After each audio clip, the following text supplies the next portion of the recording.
الحمد لله حمدا كثيرا طيبا مباركا فيه وأشهد أن لا إله إلا الله وأشهد أن محمدا عبده ورسوله أما بعد فإن أحسن الكلام كلام الله وخير الهدى هدى محمد صلى الله عليه وسلم وشر الأمور محدثاتها وكل محدثة بدعة وكل بدعة ضلالة وكل ضلالة في النار فأعوذ بالله السميع العليم من الشيطان الرجيم من همزه ونفخه ونفثه بسم الله الرحمن الرحيم قال الله تعالى في القرآن المجيد إن الله يحب التوابين ويحب المتطهرين رب اشرح لي صدري ويسر لي أمري واحلل عقدة من لساني يفقهوا قولي. میری اسلامی ماؤں اور بہنوں اور عزیز ساتھیوں، السلام علیکم ورحمۃ اللہ وبرکاتہ. میری ماؤں اور بہنوں، جس طرح آپ جانتے ہیں، آج کے میرے جس عنوان پر میں یہاں بولنے کے لیے بیٹھی ہوں، یا پھر جو عنوان میرا یہاں پر آج ہے، وہ طہارت کے مسائل ہے. اور میں آپ لوگوں کے سامنے سب سے پہلے طہارت کے بارے میں مختصر سا تعارف، مختصر سا انٹروڈکشن دیتی چلوں، تاکہ آپ لوگوں کے سامنے میں جس چیز کے مسائل بیان کرنے جا رہی ہوں، اگر وہی چیز اچھی طرح سمجھ میں آ جائے تو اس کے مسائل بھی آپ کو اچھی طرح سمجھ میں آئیں گے انشاءاللہ. تو میری ماں اور بہنوں، ہم عام طور پر طہارت بولتے ہیں، طہارت تو بولتے ہیں، لیکن اصل میں طہارت کے معنی کیا ہے؟ طہارت کے معنی عام طور پر پاکی و صفائی کے ہیں، اور یہ طہارت عبادت کی بنیادی شرط ہے. ایک بات اچھی طرح یاد رکھیں، یہ طہارت عبادت کی بنیادی شرط ہے، اور یہ طہارت ایمان کا حصہ ہے. آج ہم عام طور پر میری ماں اور بہنوں ان مسائل پر کوئی توجہ نہیں دیتے. اگر طہارت کا لفظ اگر آتا ہے تو عام طور پر ہم اس کو معمولی سمجھتے ہیں، طہارت تو چھوٹی چیزیں سمجھتے ہیں. میری ماں اور بہنوں، یہ طہارت ایک اہم چیز ہے. جس طرح کوئی نماز ادا کرتا ہے، اس سے پہلے اگر اس کی طہارت صحیح نہیں، اگر وہ وضو صحیح نہیں بناتا تو پھر اس کی نماز نہیں. اگر وہ صحیح سے طہارت کے اس کو آداب نہیں معلوم ہے، اور اسی طرح وضو کے اس کو کیا شرائط ہے، وضو کس طرح کرنا ہے، تو اس کا وضو نہیں ہوتا. جب اس کا وضو صحیح نہیں ہوتا تو پھر اگر اس کی طہارت صحیح نہیں ہوئی تو اس کا وضو بھی صحیح نہیں. اس کو وضو کے آداب نہیں معلوم تو اس کا وضو صحیح نہیں ہوتا، تو پھر اس کی نماز صحیح نہیں ہوتی. پھر اللہ رب العالمین ایسی نماز کو قبول نہیں کرتا. تو میری ماں اور بہنوں، یہ طہارت عبادت کی بنیادی شرط ہے. اور یاد رکھنا، جس طرح نماز کے مسائل ہمیں جاننا ضروری ہے، نماز جس طرح ہم پڑھتے ہیں، نماز کے مسائل کو جتنا اہمیت سے جتنے اس کے مسائل سیکھنے میں جتنی ہم اہمیت دیتے ہیں، اس سے زیادہ اہمیت ہم پہلے طہارت کو دیں. اسی لیے کہ طہارت یہ بنیادی چیز ہے. اگر ہماری طہارت صحیح ہوئی تو ہماری نماز بھی صحیح ہوگی. جب نماز ہماری صحیح ہوگی تو اللہ تبارک و تعالیٰ اس نماز کو قبول کرے گا. اور یاد رکھنا، اللہ تبارک و تعالیٰ پاکی و صفائی، پاک صاف رہنے والوں کو پسند کرتا ہے. حدیث میں آتا ہے، مدینہ منورہ میں ایک ایسی بستی کے لوگ تھے، یعنی ایک بستی جس کا نام قبا تھا. وہاں کے رہنے والے لوگ بہت زیادہ پاکی صفائی کا اہتمام کرتے تھے، یعنی پاک صاف زیادہ رہتے تھے. تو اللہ تبارک و تعالیٰ نے ان کی بڑی تعریف کی، اور پھر اللہ تبارک و تعالیٰ نے ان کا تذکرہ قرآن مجید میں کرتے ہوئے سورہ توبہ آیت نمبر 108 میں ارشاد فرماتا ہے، فِيهِ رِجَالٌ يُحِبُّونَ أَن يَتَطَهَّرُوا وَاللَّهُ يُحِبُّ الْمُتَطَهِّرِينَ. یعنی مسجد قباء میں نماز پڑھنے والے وہ لوگ ہیں جو پاکی و صفائی کو پسند کرتے ہیں، اور اللہ پاک صاف رہنے والوں کو پسند کرتا ہے. میری ماں اور بہنوں، اس آیت کے ذریعے اللہ تبارک و تعالیٰ یہ بتانا چاہتا ہے کہ پاکی صفائی اللہ رب العالمین کو بہت زیادہ پسند ہے. اسی طرح اللہ تبارک و تعالیٰ سورہ مدثر میں نبی صلی اللہ علیہ وسلم کو پاک صاف رہنے کا حکم دیتے ہوئے فرماتا ہے، وَثِيَابَكَ فَطَهِّرْ وَالرُّجْزَ فَاهْجُرْ. اے نبی صلی اللہ علیہ وسلم، آپ پاک صاف رہیے اور اپنے کپڑوں کو پاک رکھیے اور گندگی سے دور رہیے. اس آیت میں اللہ رب العالمین نے اپنے نبی صلی اللہ علیہ وسلم کو پاک صاف رہنے کا حکم دیتا ہے.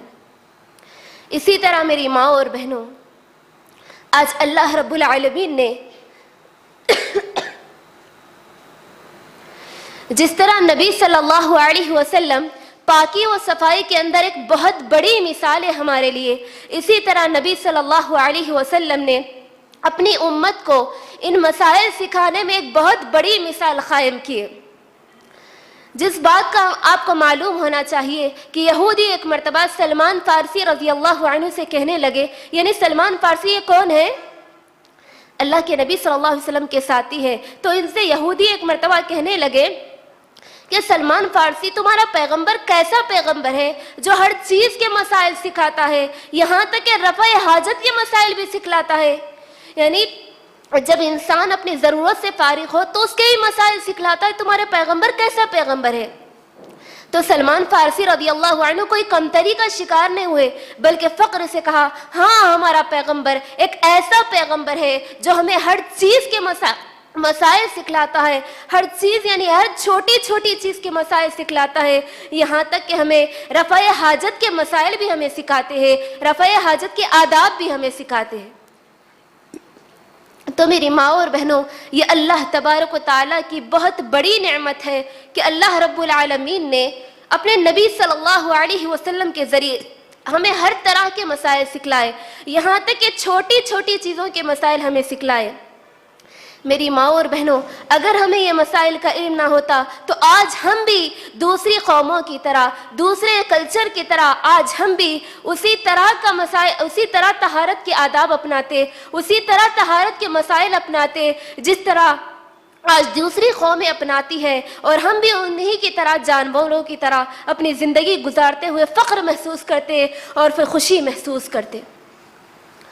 تو اسی طرح میری ماں اور بہنوں، اللہ کے نبی صلی اللہ علیہ وسلم نے ہمیں ہر چیز میں ہماری رہنمائی کی۔ اسی طرح ایک مرتبہ صحابی رسول صلی اللہ علیہ وسلم نبی صلی اللہ علیہ وسلم کے پاس آئے، ایک صحابی نبی صلی اللہ علیہ وسلم کے پاس آئے، ایسی حالت میں آئے کہ ان کے کپڑے میلے تھے، ان کے کپڑے میلے کچلے اور بوسیدہ تھے۔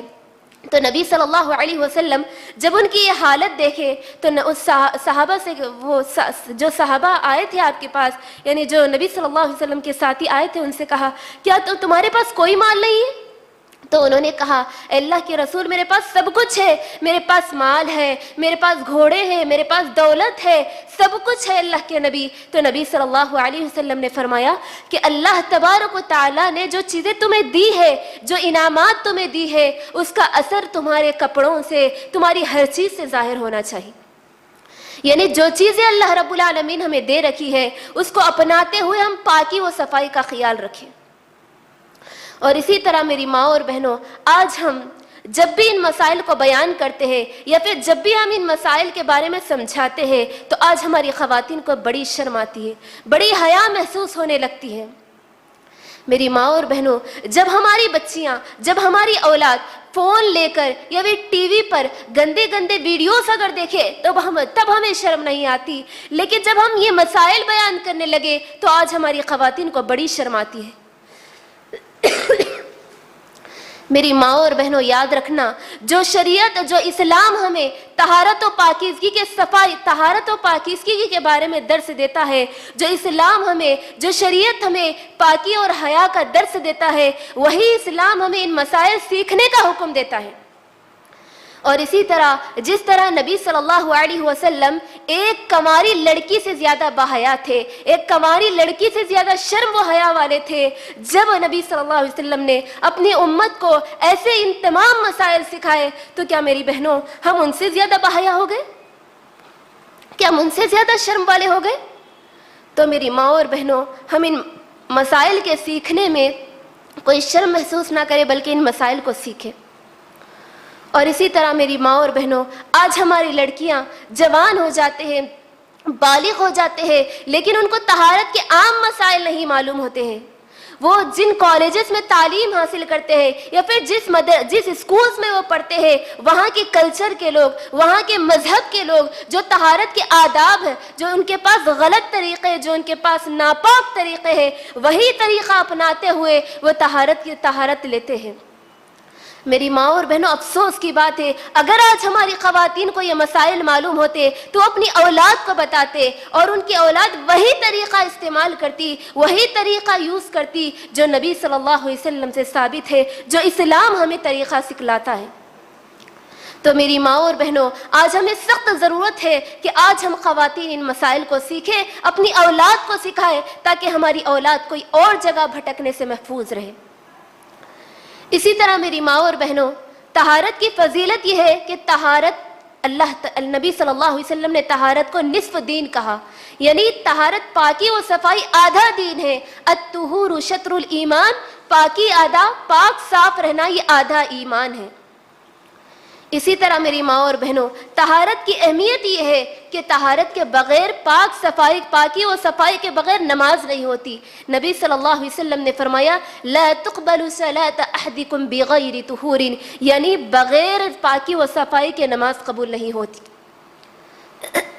تو میری بہنوں، میں اب اپنے اصل موضوع یعنی عنوان کی طرف آتی ہوں۔ تو سب سے پہلے میری بہنوں، طہارت کی دو قسمیں ہیں۔ طہارت کی کتنی قسمیں ہیں؟ طہارت کی دو قسمیں، ایک ظاہری طہارت، ایک باطنی طہارت۔ ظاہری طہارت یعنی انسان کا ظاہر، یعنی اس کے کپڑے اچھے رہے، اس کی شکل و صورت اور اس کے بال وغیرہ یہ سب اچھے رہنا، یہ ظاہری طہارت ہوئی۔ اور دوسری چیز ہے باطنی طہارت، یعنی اندرونی طہارت، یعنی انسان کے دل کی طہارت، یعنی انسان کا دل حسد سے، شرک سے، کفر سے، کینے سے، یہ تمام چیزوں سے محفوظ رہے، یہ باطنی طہارت ہے۔ اور اسلام ہمیں دونوں طہارت کا حکم دیتا ہے، یعنی ایک انسان ہے، اس کے کپڑے صرف اچھے رہے، وہ ظاہری طور پر اچھا رہے، یہ اسلام نہیں چاہتا، بلکہ اسلام دونوں طرح کی طہارت چاہتا ہے۔ جب انسان جسمانی طور پر بھی فٹ رہے اور جب اس کا دل بھی گندگیوں سے پاک رہے، تو جب وہ اللہ رب العالمین کے نزدیک یا پھر اللہ رب العالمین کے سامنے عبادت کے لیے کھڑا ہوتا ہے تو اطمینان کے ساتھ، خشوع و خضوع کے ساتھ کھڑا ہوتا ہے۔ تو اللہ رب العالمین ہمیں یہ دونوں صفائی کا حکم دیتا ہے۔ پھر اللہ تبارک و تعالیٰ ایسے لوگوں کو پسند کرتا ہے۔ اللہ تبارک و تعالیٰ سورہ بقرہ آیت نمبر 222 میں ارشاد فرماتا ہے ان اللہ یحب التوابین ویحب المتطہرین، بے شک اللہ تعالیٰ توبہ کرنے والوں کو اور پاک صاف رہنے والوں کو پسند کرتا ہے۔ یہاں پر اللہ تعالیٰ دونوں قسم کی پاکی چاہتا ہے۔ توبہ کرنا یہ دل کی پاکی ہوئی، یعنی دل کی صفائی ہوئی، اور پھر ظاہری طور پر پاک رہنا، متطہرین، دونوں قسم کے اللہ تعالیٰ صفائی کا حکم دیتا ہے۔ اور اسی طرح میری ماں اور بہنوں، ہم طہارت عام طور پر کن چیزوں سے لیتے ہیں؟ طہارت ہم عام طور پر دو چیزوں سے لیتے ہیں، ایک پانی، دوسرا پاک مٹی۔ پاک مٹی کا مطلب یہ نہیں کہ ہم خاص قسم کی مٹی لا کر کے رکھ لیں، اجمیر کی مٹی ہے، کربلا کی مٹی، بغداد کی مٹی، گلبرگہ کی، ایسی، یہ مٹی کا مراد یہ نہیں ہے، بلکہ صاف مٹی، جو مٹی ہمارے پاس موجود ہے اس کو صاف کر کے رکھیں، یعنی صاف مٹی کا استعمال کریں۔ اور اسی طرح پانی، دو چیزوں سے ہم پاکی حاصل کرتے ہیں، ایک پانی، دوسرا صاف مٹی۔ پانی کے بارے میں اللہ رب العالمین سورہ فرقان آیت نمبر 48 میں ارشاد فرماتا ہے وَأَنزَلْنَا مِنَ السَّمَاءِ مَاءً طُهُورًا، اور ہم نے تمہارے لیے آسمان سے پاک و صاف پانی نازل کیا۔ اور اسی طرح پانی کے اندر سمندر کا پانی ہے، جھیل کا، دریا کا، یہ تمام پانی پاک ہے، ہم اس کے ذریعے صفائی حاصل کر سکتے ہیں۔ اور اسی طرح دوسری چیز مٹی ہے، تو اللہ تبارک و تعالیٰ سورہ نساء آیت نمبر 43 میں ارشاد فرماتا ہے فَلَمْ تَجِدُوا مَاءً فَتَيَمَّمُوا صَعِيدًا طَيِّبًا، یعنی جب تم پانی نہ پاؤ، جب تمہیں پانی نہ مل سکے تو اس وقت مٹی کا استعمال کرو، یعنی پاک مٹی کا استعمال کرو طہارت کے لیے۔ تو طہارت میں دو چیزیں ہیں، ایک پانی، دوسرا مٹی۔ تو میری بہنوں، اب میں سب سے پہلے آپ کے سامنے رفع حاجت کے مسائل بیان کروں گی انشاءاللہ۔ رفع حاجت کے چند مسائل آپ کے سامنے رکھوں گی۔ رفع حاجت کے معنی کیا ہے؟ رفع حاجت یعنی انسان جب اپنی ضرورت سے فارغ ہو، یعنی جب انسان ٹوائلٹ یا چھوٹی ناپاکی یا بڑی ناپاکی سے فارغ ہو، تو اس وقت انسان طہارت کے مسئلے کے اندر کن کن چیزوں کو اپنے ذہن میں رکھے، یہ مسئلے میں آپ کے سامنے بیان کروں گی۔ سب سے پہلا مسئلہ یہ ہے میری ماں اور بہنوں کہ جب بھی ہم رفع حاجت کے لیے جائیں تو انسانوں کی نظروں سے دور جائیں، یعنی ایسی جگہ پر جائے، یہ اس وقت کا مسئلہ ہے جب مجبوری ہو، یعنی جب ہمیں مجبوری ہو تو انسانوں کی نظروں سے، جب کھلے میدان میں ہم چلے جائیں تو یہ اس وقت کا مسئلہ ہے، تو انسانوں کی نظروں سے دور جا کر ہم اپنی حاجت، اپنی ضرورت کو پوری کریں۔ لیکن الحمدللہ آج تو ایسا کوئی مسئلہ نہیں، آج ہمارے پاس باتھ رومس موجود ہے۔ تو کہنے کا مطلب یہ ہے کہ جب ہم اپنی حاجت پوری کرنے کے لیے جائیں، جب اپنی حاجت سے فارغ ہونے کے لیے جائیں تو پردے کا مکمل اہتمام کریں، یعنی پردے کے ساتھ جائیں، یعنی پردے کا اہتمام کریں۔ اور اسی طرح دوسرا مسئلہ یہ ہے کہ ہم جب باتھ روم میں جائیں تو اس کا کیا ادب ہے، کس طرح جانا چاہیے۔ تو جب ہم باتھ روم میں جائیں تو سب سے پہلے ہم اپنا لیفٹ پیر رکھیں، یعنی اپنا بایاں پیر رکھیں۔ سب سے پہلے ہم اپنا کون سا پیر رکھیں؟ بایاں پیر رکھیں۔ پھر اس کے بعد دایاں پیر رکھیں، اور داخل ہونے سے پہلے کون سی دعا پڑھیں؟ بسم اللہ اللہم انی اعوذ بک من الخبث والخبائث، اے اللہ میں تجھ سے ناپاک جنوں اور ناپاک جنیوں سے پناہ مانگتی ہوں۔ یعنی یہ باتھ روم گندی جگہ ہوتے ہیں، ایسی جگہ ہوتے ہیں جہاں پر ناپاکی ہوتی ہے، تو اللہ کے نبی صلی اللہ علیہ وسلم نے اپنی امت کو باتھ روم میں جانے سے پہلے حفاظت کے لیے دعائیں سکھلائی ہے۔ آج ہمارے ماحول میں اتنے مسائل ہیں میری ماں اور بہنوں کہ فلاں بابا کے پاس، فلاں عامل کے پاس جانا، ان کو جن کے اثرات ہیں، ان کو جن کے اثرات ہیں۔ میری ماں اور بہنوں، اگر آج ہم نبی صلی اللہ علیہ وسلم نے جو دعائیں ہمیں سکھلائی ہے، اس میں جہاں پر جانے کے لیے جو ہمیں دعا سکھلائی ہے، اگر وہ دعاؤں کا اہتمام کریں تو ہم یہ تمام مسائل سے محفوظ رہ سکتے ہیں۔ تو پھر جانے کی تو، داخل ہونے کی تو دعا ہو گئی، جب ہم نکلے تو کیا کہیں؟ غفرانک، اے اللہ میں تیری بخشش چاہتی ہوں۔ یہ آداب اللہ کے نبی صلی اللہ علیہ وسلم نے ہمیں سکھائے، جب بھی ہم باتھ روم میں جائیں تو یہ ادب کا خیال رکھیں۔ اور اسی طرح میری ماں اور بہنوں، جب ہم باتھ روم میں جائیں تو بات نہ کریں۔ ہوتا یہ ہے کہ ہم باتھ روم میں جاتے ہیں اور باہر موجود لوگوں سے اندر سے باتیں کرنا شروع کر دیتے ہیں۔ یہ مسئلہ نبی صلی اللہ علیہ وسلم نے جو ہمیں آداب سکھلائے ہیں اس کے خلاف ہے۔ جب ہم باتھ روم میں جائیں، جب بیت الخلاء میں جائیں تو بات نہ کریں۔ اور اسی طرح میری بہنوں، حدیث میں آتا ہے، عبداللہ بن عمر رضی اللہ عنہ روایت کرتے ہیں، رسول اللہ صلی اللہ علیہ وسلم ایک مرتبہ پیشاب کر رہے تھے تو ایک ساتھی نے آپ کو سلام کیا، تو نبی صلی اللہ علیہ وسلم نے ان کا جواب نہیں دیا۔ تو اس سے یہ بات معلوم ہوتی ہے کہ جب ہم رفع حاجت کے لیے یعنی باتھ روم میں جائیں تو ہم بات نہ کریں۔ نبی صلی اللہ علیہ وسلم نے اس چیز سے منع کیا۔ اور اسی طرح ایک مسئلہ یہ ہے کہ ہم جب اپنی حاجت پوری کرنے کے لیے جائیں تو اپنا دایاں ہاتھ اپنے پرائیویٹ پارٹ کے لیے استعمال نہ کریں، یعنی اپنا دایاں ہاتھ اپنے شرمگاہ کے لیے استعمال نہ کریں، بلکہ بایاں ہاتھ استعمال کریں۔ اسی لیے کہ ہر اچھی چیز کے لیے نبی صلی اللہ علیہ وسلم نے دائیں ہاتھ کا حکم دیا، اور یہ بائیں ہاتھ سے اللہ کے نبی صلی اللہ علیہ وسلم نے اس چیز میں ہمیں خاص طور پر منع کیا، اور ہر اچھی چیز کے لیے دایاں ہاتھ استعمال کریں۔ اور اسی طرح نبی صلی اللہ علیہ وسلم نے دو راستوں میں اپنی حاجت پوری کرنے سے منع کیا۔ وہ کون سی ہے؟ ایک لوگوں کے راستوں سے اور دوسری سائے والی جگہوں سے۔ یعنی لوگوں کے راستوں میں آج ہوتا یہ کہ آج ہماری خواتین اپنے چھوٹے بچوں کو گھروں کے سامنے بٹھا دیتی ہے، یعنی حاجت پوری کرنے کے لیے اپنے گھروں کے سامنے بٹھاتی ہے، لوگوں کے راستوں کا کوئی خیال نہیں کرتی، بلکہ نبی صلی اللہ علیہ وسلم نے اس چیز سے منع کیا۔ اس لیے کہ لوگ گزرتے ہیں، جب وہ ان کے گزرنے کی جگہ ہے، جب وہ گزرتے ہیں تو ان کو تکلیف پہنچتی ہے، جب ان کو گندگی لگتی ہے تو تکلیف پہنچتی ہے۔ نبی صلی اللہ علیہ وسلم نے اس چیز سے منع کیا کہ لوگوں کے راستوں میں قضائے حاجت، اپنی حاجت پوری نہ کریں۔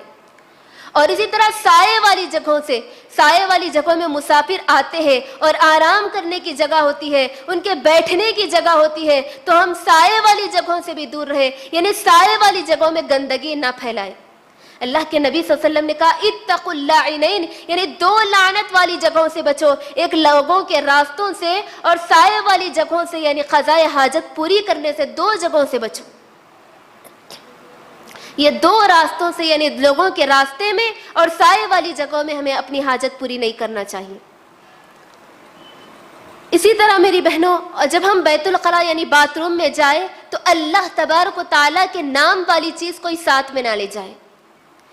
اسی طرح حدیث میں آتا ہے نبی صلی اللہ علیہ وسلم کے پاس ایک انگوٹھی تھی، جب آپ بیت الخلاء میں جاتے تو اس کو اتار دیتے. کیوں؟ اس کے اوپر محمد رسول اللہ یعنی اللہ تبارک و تعالیٰ کا نام تھا، جس کی وجہ سے آپ اپنی انگوٹھی کو اتار دیتے تھے. تو ہم بھی جب باتھ روم میں جائیں تو اس ادب کا خیال رکھیں کہ اللہ تبارک و تعالیٰ کے نام والی چیز کوئی ساتھ میں نہ لے جائے. اسی طرح میری بہنوں ایک مسئلہ یہ ہے کہ جب ہم رفع حاجت کے لیے یا جب اپنی حاجت پوری کرنے کے لیے جائیں تو پیشاب کے چھینٹوں سے اپنے آپ کو بچائیں.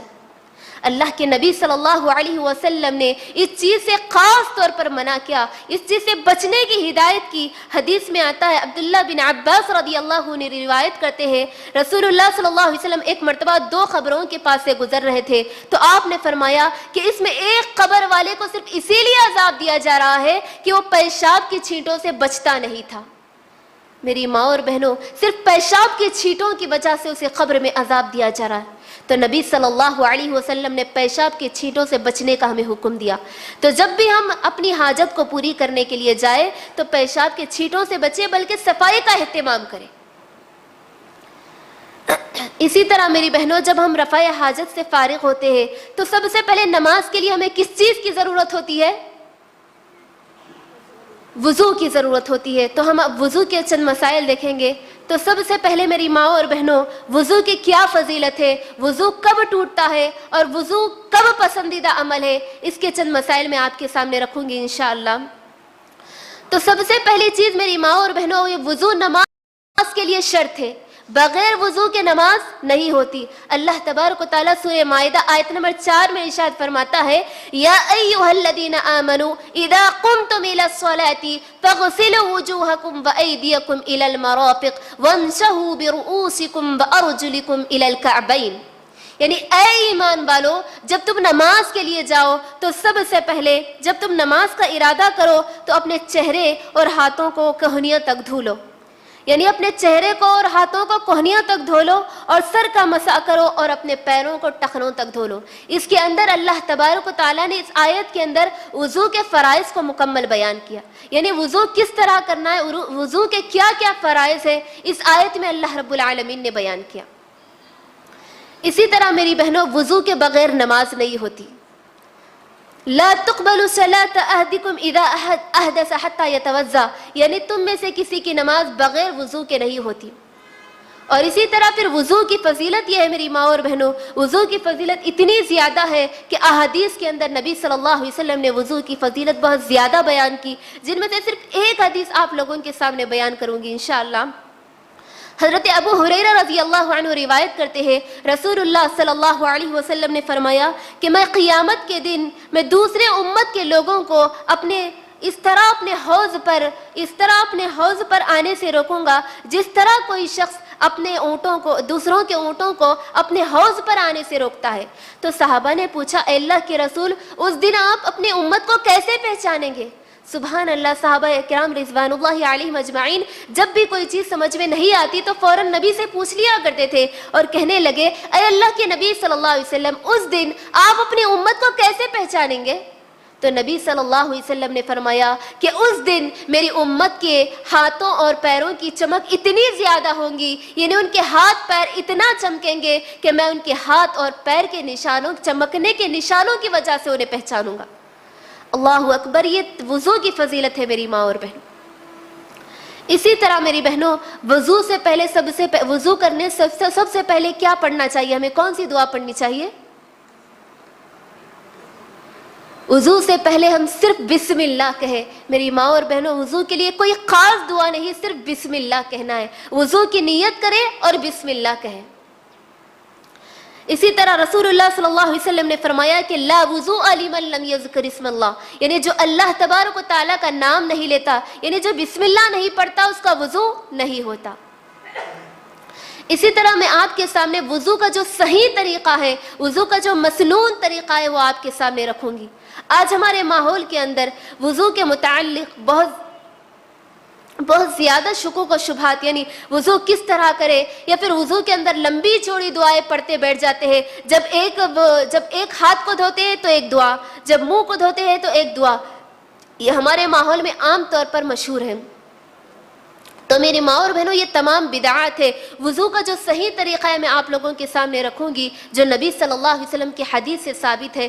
تو سب سے پہلے وضو شروع کرنے سے پہلے ہم وضو میں سب سے پہلے اپنے دونوں ہاتھوں کو دھوئیں، اپنے دونوں ہاتھوں کو یہاں تک، دونوں ہاتھوں کو سب سے پہلے دھوئیں۔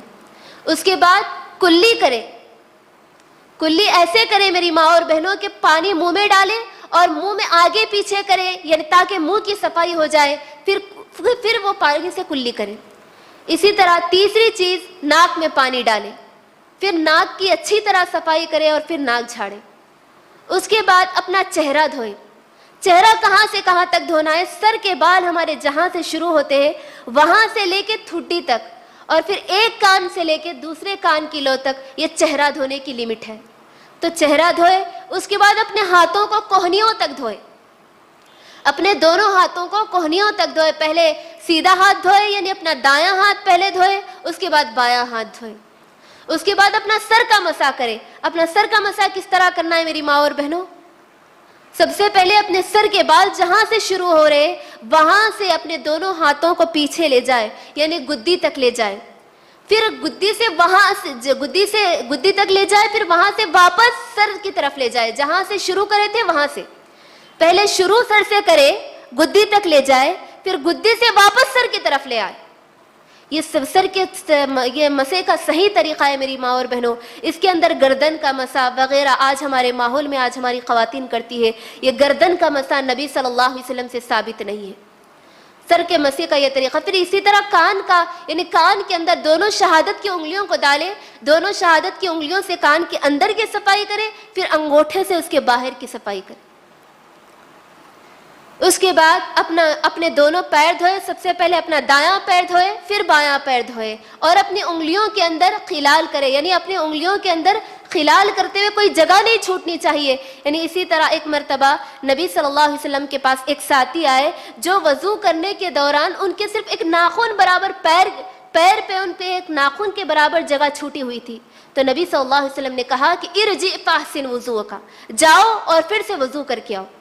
تو یہ بولنے کا مطلب یہ ہے میری ماں اور بہنوں، وضو کے اندر کوئی اعضاء کے اندر کوئی جگہ بھی نہیں چھوٹنی چاہیے۔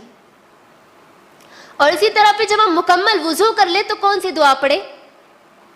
آج ہم وضو تو کرتے ہیں لیکن اس کے بعد کون سی دعا پڑھتے ہیں وہ ہمیں نہیں معلوم، یا پھر تو ہم میں سے بعض ایسے لوگ ہیں جو دعا پڑھتے ہی نہیں ہیں۔ وضو کرنے کے بعد دعا پڑھے، اشہد ان لا الہ الا اللہ اشہد ان لا الہ الا اللہ وحدہ لا شریک لہ واشہد ان محمدا عبدہ ورسولہ۔ عمر رضی اللہ عنہ بیان کرتے ہیں کہ رسول اللہ صلی اللہ علیہ وسلم نے فرمایا کہ جو مکمل وضو کرے، یعنی جو صحیح وضو کرے، پھر یہ دعا پڑھے تو اللہ تبارک و تعالی اس کے لیے آٹھوں دروازے، جنت کے آٹھوں دروازے کھول دیتے ہیں۔ جنت کے کتنے دروازے؟ آٹھوں دروازے، تو اللہ تبارک و تعالی اس کے لیے 8 دروازے کھول دیتا ہے۔ اسی طرح حدیث کے اندر ترمذی کی حدیث میں یہ دعا بھی موجود ہے، یعنی نبی صلی اللہ علیہ وسلم یہ دعا بھی پڑھتے تھے، اللہم اجعلنی من التوابین واجعلنی من المتطہرین، اے اللہ مجھے توبہ کرنے والے اور پاک صاف رہنے والوں میں سے بنا دے۔ تو میری ماں اور بہنوں، جب مکمل وضو کرے اچھی طرح سے جو سنت کے ذریعے ثابت ہے، اس کے بعد یہ دعا پڑھے۔ اس کی فضیلت یہ ہے کہ نبی صلی اللہ علیہ وسلم نے کہا کہ جو شخص وضو اچھی طرح سے کرتا ہے پھر یہ دعا پڑھتا ہے، اس کی فضیلت یہ ہے کہ اللہ تبارک و تعالی اس کے لیے 8 دروازے کھول دیتا ہے جنت کے۔ اسی طرح میری ماں اور بہنوں، وضو کے اندر جو چیزیں ناپسند ہیں، یعنی جن چیزوں کو نبی صلی اللہ علیہ وسلم نے وضو کے اندر ناپسند کیا، ان چیزوں کو میں آپ کے سامنے بیان کروں گی۔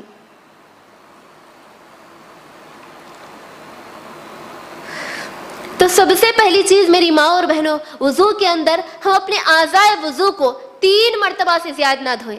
آج ہوتا یہ ہے کہ شاید ہمارا وضو مکمل نہیں ہوا، اسی لیے ہم بار بار دھوتے بیٹھتے ہیں۔ یاد رکھیں، 1 مرتبہ دھوئے۔ اگر 1 مرتبہ میں مکمل ہمارا وضو نہیں ہوتا، ایک مرتبہ سے ہمارے اعضاء کچے نہیں ہوتے، تو کم از کم 3 مرتبہ، زیادہ سے زیادہ 3 مرتبہ دھوئے، اس سے زیادہ نہ دھوئے۔ بلکہ نبی صلی اللہ علیہ وسلم نے اس چیز کو گناہ کہا۔ ایک مرتبہ نبی صلی اللہ علیہ وسلم کے پاس ایک ساتھی آئے تو آپ صلی اللہ علیہ وسلم نے انہیں وضو کے اعضاء کو 3 مرتبہ دھو کر بتلایا اور پھر فرمایا ھذا وضوئی فمن زاد علی ھذا فقد اساء، یعنی یہ وضو کا صحیح طریقہ ہے، جو اس سے بڑھ کر کرے یا پھر جو اس سے بڑھ کے کرے، جو اس سے زیادہ کرے اس نے زیادتی کی، اس نے ظلم کیا۔ یعنی یہ اعضاء کو ہم کتنے مرتبہ دھونا ہے؟ صرف 3 مرتبہ، زیادہ سے زیادہ 3 مرتبہ، 1 مرتبہ دھو لے یہ کافی ہے۔ اگر اس سے کچے نہیں ہوتے ہمارے ہاتھ پیر تو زیادہ سے زیادہ 3 مرتبہ کریں۔ نبی صلی اللہ علیہ وسلم نے 3 مرتبہ سے زائد دھونے سے منع کیا اور اس عمل کو گناہ کہا۔ اور اسی طرح دوسری چیز جس کو نبی صلی اللہ علیہ وسلم نے ناپسند کیا وہ یہ کہ جب ہم وضو بنائیں تو وضو کے اندر پانی کا زیادہ خرچہ نہ کریں، یعنی پانی اسراف نہ کریں۔ ہوتا یہ ہے کہ ہم بکیٹ بھر وضو پانی کے لے کر بیٹھ جاتے ہیں، تمام کا تمام بہا کے اٹھ جاتے وضو کے لیے۔ اللہ کے نبی نے اس چیز کو منع کیا، اور اللہ کے نبی صلی اللہ علیہ وسلم کا یہ عمل تھا کہ اللہ کے نبی 1 مد پانی میں، یعنی تقریباً آدھے لیٹر سے زائد، کچھ زائد پانی میں آپ وضو کیا کرتے تھے۔ تو ہمیں پانی کا زیادہ سے زیادہ استعمال نہیں بلکہ کم سے کم استعمال کریں۔ اس کا مطلب یہ نہیں کہ ہم صحیح طور پر اپنے اعضائے وضو کو نہ دھوئے، مطلب یہ نہیں ہے، بلکہ اچھی طرح وضو کریں، اچھی طرح اپنے اعضائے وضو کو دھوئے، لیکن اس کے اندر پانی کا زیادہ استعمال نہ کریں۔ اور اسی طرح میری ماں اور بہنوں، اب میں آپ لوگوں کے سامنے وضو کن چیزوں سے ٹوٹتا ہے ان چند مسائل اس کے سامنے رکھوں گی انشاءاللہ۔ تو سب سے پہلا قاعدہ یہ یاد رکھ لے میری ماں اور بہنوں کہ سامنے اور پیچھے کی شرمگاہ سے کچھ بھی نکل جائے، ہوا خارج ہو یا کچھ بھی ہو، تو اس سے وضو ٹوٹ جاتا ہے۔ اور اسی طرح دوسری چیز، گہری نیند سونے کی وجہ سے بھی وضو ٹوٹ جاتا ہے۔ اور تیسری چیز، بے ہوش ہونے کی وجہ سے یا پھر دوا کھانے کی وجہ سے نشہ آ جائے تو اس سے بھی وضو ٹوٹ جاتا ہے۔ اور چوتھی چیز، ہم اپنے ہاتھ سے بغیر کپڑے کی آڑ کے، یعنی اپنے ہاتھ سے بغیر کپڑے سے ہم اپنے پرائیویٹ پارٹ یعنی اپنی شرمگاہ کو چھونے سے وضو ٹوٹ جاتا ہے۔ اسی طرح پانچویں چیز، اونٹ کا گوشت کھانے سے بھی وضو ٹوٹ جاتا ہے۔ صحابہ کرام نے نبی صلی اللہ علیہ وسلم سے پوچھا، اے اللہ کے نبی صلی اللہ علیہ وسلم، کیا ہم بکری کا گوشت کھا کر وضو کریں؟ نبی صلی اللہ علیہ وسلم نے کہا، چاہو تو کرو یا چاہو تو نہ کرو، یعنی مرضی ہے، اگر کرنا چاہو تو کرو یا نہیں۔ لیکن جب صحابہ نے پوچھا کہ اللہ کے نبی صلی اللہ علیہ وسلم، ہم اونٹ کا گوشت کھا کر وضو کریں؟ تو نبی صلی اللہ علیہ وسلم نے کہا، ہاں، جب تم اونٹ کا گوشت کھاؤ تو وضو کرو۔ تو میری بہنوں، وضو کن کن چیزوں سے ٹوٹتا وہ چند میں آپ کے سامنے رکھی ہوں، تو ان چیزوں کا ہم خیال رکھیں وضو ٹوٹنے کے دوران۔ اور اسی طرح وضو کے متعلق چند غلط فہمیاں آج ہمارے ماحول میں وضو کے متعلق، یعنی وضو کن کن چیزوں سے ٹوٹتا اس کے بارے میں چند غلط فہمیاں جو ہیں وہ آپ لوگوں کے سامنے رکھوں گی انشاءاللہ۔ تو سب سے پہلی چیز، شک کی وجہ سے وضو نہیں ٹوٹتا، یعنی اگر کسی کو شک آ رہا کہ میرا وضو ٹوٹا یا نہیں تو اس کی وجہ سے وضو نہیں ٹوٹتا۔ نبی صلی اللہ علیہ وسلم نے فرمایا، ابو ہریرہ رضی اللہ عنہ اس حدیث کے راوی، صحیح مسلم کی حدیث ہے کہ جب تم میں سے کوئی اپنے پیٹ میں شکایت محسوس کرے اور اس کو شک ہو کہ اس کا وضو ٹوٹا یا نہیں، تو اس وقت تک وضو نہ بنائے جب تک کہ 2 چیزیں نہ دیکھ لے، یعنی ایک بدبو محسوس نہ کرے یا پھر آواز نہ سن لے، جب تک کہ وہ دوبارہ وضو نہ کرے۔ تو میری بہنوں، شک کی وجہ سے وضو نہیں ٹوٹا، یعنی شک ہو کہ میرا وضو ٹوٹا یا نہ ٹوٹا تو اس وقت تک وضو نہ کرے جب تک کہ یہ 2 چیزیں آپ نہ کر لیں، یعنی جب تک کہ آپ کو آواز نہ سنائی دے یا پھر بدبو نہ آئے، جب تک کہ دوبارہ وضو نہ کرے۔ اور اسی طرح صرف ٹیک لگا کر اونگ کی وجہ سے بھی وضو نہیں ٹوٹتا۔ ہم اگر ٹیک لگا کر بیٹھے، ہمیں نیند آ گئی یا پھر اونگ، یعنی صرف ایسا اونگ آئی، تو اس کی وجہ سے بھی وضو نہیں ٹوٹتا۔ اور تیسری چیز، بیوی کو بوسہ لینے کی وجہ سے بھی وضو نہیں ٹوٹتا۔ عائشہ رضی اللہ عنہا روایت کرتی ہے کہ نبی صلی اللہ علیہ وسلم اپنی بیویوں کو بوسہ لیتے اور اسی حالت میں مسجد چلے جاتے، یعنی دوبارہ وضو نہیں کرتے نبی صلی اللہ علیہ وسلم۔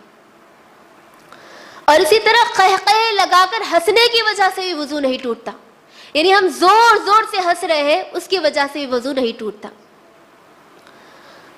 اس کے بعد میری ماں اور بہنوں، وضو کرنا کب مستحب ہے، یعنی وضو کرنے کو نبی صلی اللہ علیہ وسلم نے کب زیادہ پسند کیا، اس کے چند مسائل میں آپ کے سامنے رکھوں گی۔ پہلی چیز، اللہ رب العالمین کا ذکر کرتے وقت ہم